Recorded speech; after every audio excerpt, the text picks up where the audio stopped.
Bonjour à tous, j'espère que vous allez bien, surtout par les temps qui courent, où le slogan d'Astérix qui dit « Ils sont fous ces Romains », c'est un slogan qui s'applique parfaitement à l'époque là qu'on vit, parce que franchement, ces histoires de coronavirus, c'est à devenir taré quoi. C'est la phobie totale de la maladie, il y a des gens qui ont peur de tout, les gens sont masqués, et puis après il y a des gens qui au contraire se disent mais non, tout ça c'est une arnaque, et qui du coup commencent à se dire mais c'est quoi derrière tout ça, il y a un complot, il y a une planification, et du coup eux aussi ils rentrent dans une sorte de folie, qu'est-ce qu'on va nous faire, qu'est-ce que c'est que cette folie?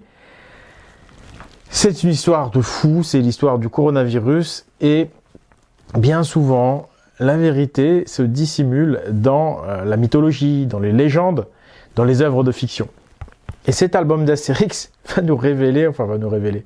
va nous confirmer, va nous parler par rapport à ce qui se passe en ce moment et au coronavirus, parce qu'il y a un personnage qui est principal dans cette BD qui s'appelle Coronavirus. Donc, voilà, les œuvres de fiction, c'est l'hermétisme, hein, c'est souvent la vérité est cachée là-dedans. Parce que parfois, c'est la censure qui oblige à passer par ces méthodes-là. On est obligé de dire des vérités de manière dissimulée.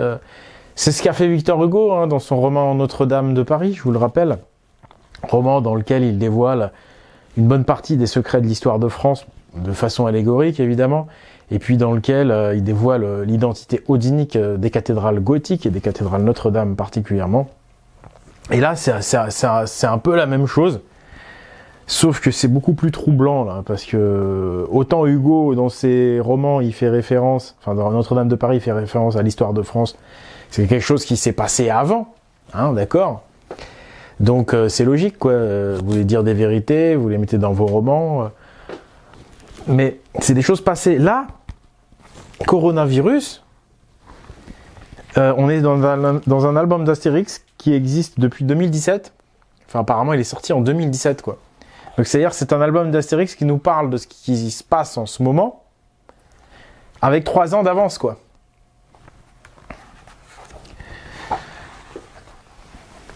Voilà, donc si vous n'avez pas vu, le voici l'affreux. Coronavirus, en fait, c'est le personnage principal, l'adversaire principal d'Astérix et Obélix dans cet album qui est une course, en fait, sorte de rallye raid, si je puis dire, au travers de l'Italie.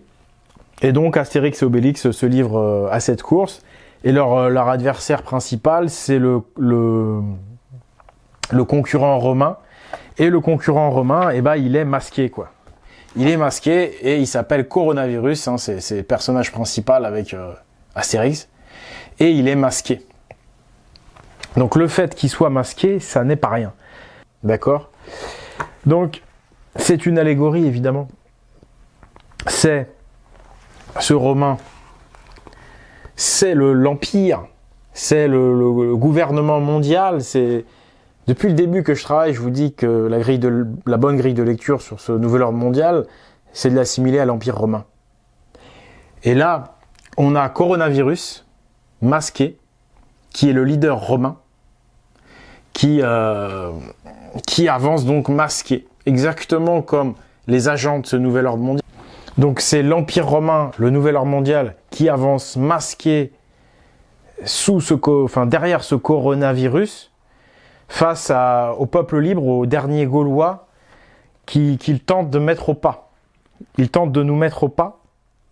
Et dans l'album, la solution pour sortir gagnant de cette crise, ne pas finir esclave des Romains, eh bien, Astérix parvient à démasquer, en fait, Coronavirus. Donc la solution est donnée dans l'album. Il faut démasquer ce nouvel ordre mondial. Il faut faire tomber le masque du coronavirus. Il faut faire tomber les masques. Et c'est comme ça qu'on y arrivera, en jetant la lumière sur leur manigance, en faisant tomber leurs masques, et certainement pas en allant les affronter. Parce que Astérix et Obélix essaient de battre Coronavirus avec leurs chars. Ils essaient, mais ils n'y arrivent pas. Ils n'y arrivent pas parce que Coronavirus est beaucoup trop fort. Coronavirus, c'est beaucoup trop fort. C'est-à-dire que si vous rentrez dans leur jeu, si vous rentrez dans ce jeu-là, que ce soit le jeu du masque, ou que ce soit le jeu de la force, de la révolution en force, vous allez perdre. Parce que Coronavirus, l'Empire, est beaucoup plus fort que nous. Et donc même Astérix Obélix n'arrive pas à le battre, tout simplement parce que lui, en plus, il triche, etc. Donc la solution, c'est de faire tomber le masque du candidat, enfin du concurrent, là, en l'occurrence Coronavirus. Astérix le met face à ses responsabilités. Astérix découvre que ce candidat Coronavirus, en fait, il est dans une affaire d'orgie, une affaire mafieuse. C'est un pion, en fait, on le force à courir parce que lui, il a une villa. Il touche des pots de vin, c'est grâce à ça qu'il a de l'argent. Et en fait, on le fait plus ou moins chanter. Enfin, c'est une basse affaire de mafia, hein, si vous voulez, avec des gens qui tirent les ficelles. Et ce gars-là, en fait, il est manipulé, il est pris dans un engrenage sectaire, il fait des orgies. Voilà, on peut faire des analogies avec tout ce qu'on entend en ce moment, ce qui se passe dans les hautes sphères des 1% de la population les plus riches.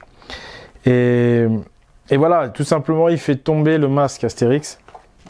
Donc faire tomber les masques, c'est dire la vérité, c'est informer les gens, et c'est le faire dans la vraie vie, quoi. C'est informer vos voisins, et ainsi de suite. En parler avec tout le monde, vous l'avez peut-être déjà fait, mais là, c'est le moment de le faire à nouveau, parce que cette crise coronavirus, c'est assez inédit.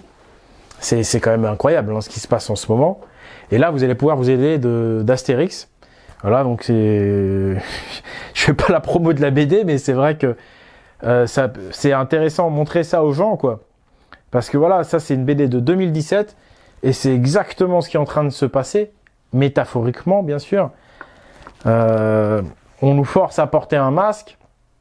Le masque, c'est le masque du nouvel ordre mondial, c'est en fait l'Empire romain esclavagiste qui veut nous mettre au pas. Et cette histoire du masque, c'est également allégoriquement nous obliger à nous mentir. C'est-à-dire, il y a beaucoup de gens, il y a énormément de gens, je suis sûr, il y a la moitié des gens qui ont bien compris que derrière, c'est de la politique. Derrière, c'est une stratégie, derrière, on nous ment, quoi. Ils savent qu'on nous ment quelque part. Et en fait, on veut nous forcer, symboliquement, en forçant les gens à porter un masque, à accepter ce mensonge. C'est dans l'inconscient, vous voyez, c'est dans l'inconscient. On est dans l'ingénierie sociale, dans la manipulation. On veut nous forcer à porter le masque, c'est allégorique, ça veut dire, voilez-vous la face. Mettez un masque, ne soyez pas vrai, ne soyez pas franc, ne soyez pas gaulois. Parce que Astérix ou Tintin, par exemple, c'est le héros de base, le héros des contes, le héros des mythes, c'est quelqu'un de franc, direct, point final, il se prend pas la tête, tu vois. Et l'esclave, c'est celui qui accepte de mettre le masque. Vous comprenez, qui accepte de se mentir, de ne pas être lui-même, parce qu'il a peur de ceci, cela. Voilà, les héros de nos enfances n'ont pas peur. Vous voyez, ils vont affronter les Romains, ils vont affronter, mais intelligemment. Encore une fois, c'est pas la violence. Là, c'est en démasquant, c'est en faisant ôter le masque, d'accord. C'est en le mettant face à ses responsabilités, face à ses mensonges, en faisant descendre la lumière. Bref, en faisant tomber les masques, mais pas dans la révolution violente qui serait perdue d'avance, hein. Comme on le voit là dans cette histoire. Ils essayent de les battre sur leur terrain, hein, c'est-à-dire là, c'est une course, en allant plus vite, mais ils n'y arrivent pas, quoi, hein, parce que l'Empire est beaucoup plus fort sur ce terrain-là, parce que l'Empire triche, l'Empire est un tricheur. Donc, la seule façon de battre des tricheurs, des manipulateurs, des laveurs de cerveau, c'est de faire tomber leur masque. Voilà, donc, écoutez, j'espère que ça va vous donner du courage. En même temps, c'est vrai que c'est très étrange, évidemment, puisque là, en fait, on annonce le plan, quoi. Parce que bon, coronavirus qui avance masqué, il a un masque, quoi. Voilà, les masques obligatoires, machin. C'est pas une coïncidence, quoi. Vous le savez très bien, hein. C'est juste pour vous dire que oui, il y a bien un plan.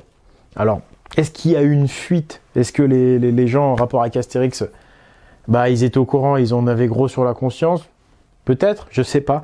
Ou est-ce que c'est pour annoncer à leurs collègues des 1%, voilà le plan pour dans 3 ans ou... je sais pas, je pense pas que ce soit ça, je pense que c'est plutôt la première solution. Vous voyez ce que je veux dire? C'est plutôt une fuite qui prouve que ça a été planifié. En tout cas, ça montre bien qu'on n'est pas fou, hein, que c'est bien une comédie où tout le monde met un masque, c'est bien une pièce de théâtre où tout le monde est masqué. Et le but, ça va être de faire tomber le masque pour arrêter l'Empire romain, quoi. Donc, soyez des Gaulois, soyez francs, soyez honnêtes, faites tomber les masques. C'est ça qui va nous libérer. Parce que j'entends des gens qui disent « Oui, faut faire la révolution et tout ». Déjà, toi, t'as rien fait. Hein, tous les gens qui envoient à ça, ils ont rien fait. Ce qu'il faut faire, quand on a vraiment du courage, c'est faire le travail que je fais depuis maintenant 3-4 ans. C'est de dire la vérité, tout simplement. Se comporter en Gaulois, être franc et dire les choses, d'accord? C'est ça qu'il faut faire. Si chacun d'entre nous, moi je sais que voilà, il y a 10-20 000 personnes qui me suivent régulièrement, si ces 10-20 000 personnes prennent le temps d'aller voir 10-20 personnes dans leur entourage, de leur parler, et si tout le monde fait ça, ça va se transformer en 200 000, 300 000, 400 000 personnes. Il y a plein d'autres gens qui le disent, il faut parler, il faut le dire. Ça va faire tomber le masque de coronavirus et les Gaulois seront libérés de cette marche de l'Empire en marche. Hein. Non mais tout est dit, tout est dit. Il a déclaré la guerre aux Gaulois, les Gaulois réfractaires. Tout est là, tout est là. Quand je vous dis que la bonne de grille de lecture et la porte de sortie, c'est le monde magique des Celtes, des Nordiques, qui est un monde magique, mais bien réel. Il faut enchanter les cœurs pour sortir de cet envoûtement. D'accord? Il faut faire tomber les masques. Voilà. J'adore mon peuple, j'adore mes ancêtres et mes enfants. Donc si vous voulez pas le faire pour vous, faites-le pour les enfants. D'accord? Faites-le pour les enfants, même si vous en avez pas. Le faites pas pour vous, faites-le pour les enfants, s'il vous plaît. Merci. La bise à tous.